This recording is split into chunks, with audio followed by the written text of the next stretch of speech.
छोटे को बड़े को कुछ मिलेगा। और अगर मैं मिशनरी हूं तो मेरी ये जिम्मेदारी है कि मैं अपने हिस्से का टुकड़ा भी उसके आगे कर दूंगा, अपने भाई का पेट खाली नहीं रहने दूंगा। इस एकता के लिए हमने 14 बलिदान दिए, सड़कों में लाठियां खाई, मुद्दों की लड़ाई लड़ी और जाना बनाया, लेकिन दुश्मन ने बांटने में समय नहीं लगाया। अब मैं और आगे बढ़ता हूं।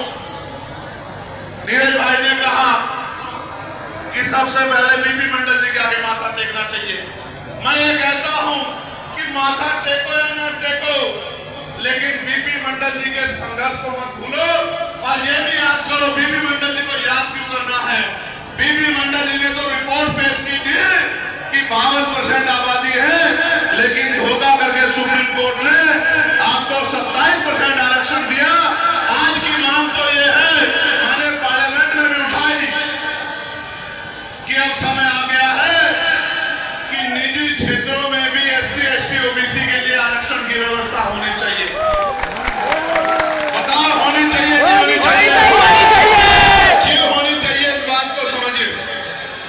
आप सब लोग टैक्स देते हैं, स्टेट को भी देते हैं, सेंटर को भी टैक्स देते हैं। अगर आप 1 रुपए का सामान खरीदते हैं तो उस पर 27% टैक्स है।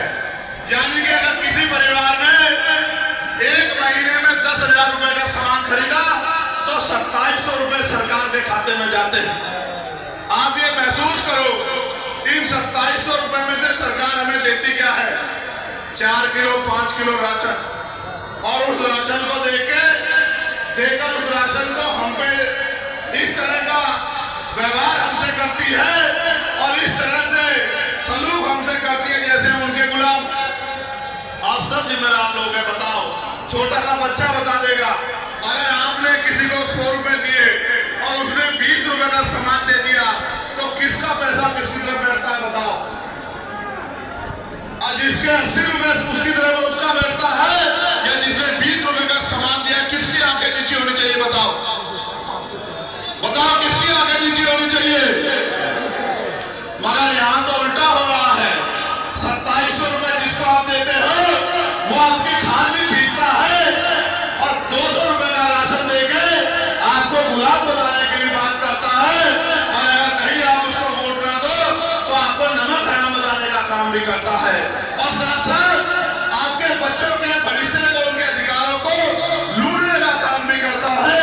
वो निजीकरण करा के आरक्षण को खत्म करने का काम भी करता है। वो तमाम तरह से संविदा, लेटरल एंट्री, आउटसोर्सिंग करके आपके बच्चे के भविष्य को जीरो करने का काम भी करता है। सामाजिक साथियों, इस देश में मांगने से कुछ नहीं मिलता। मैं आपसे पूछना चाहता हूं, लंबे समय से मांग हो रही है कि जातिवार जनगणना होनी चाहिए।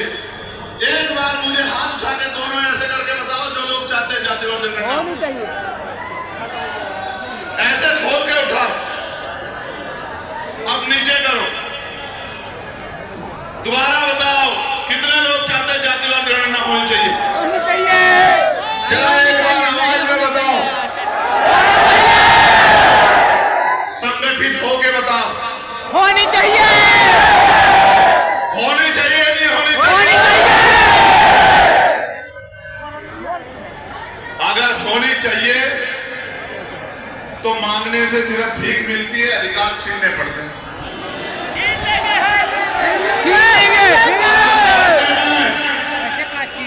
मुझसे ये कहा जाता था कि चंद्रशेखर तो नौजवान है, ये क्या कर लेंगे?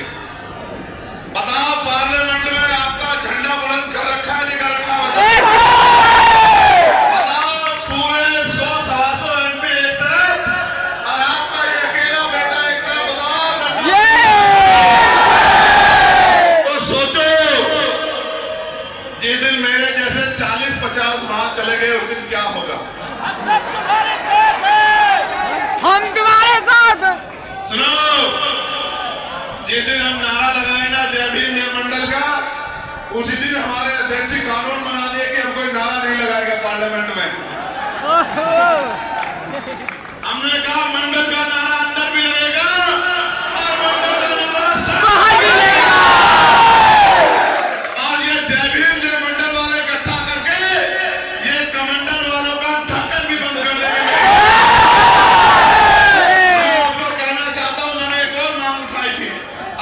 जोर करेंगे, ये आपके हितों की मांग है,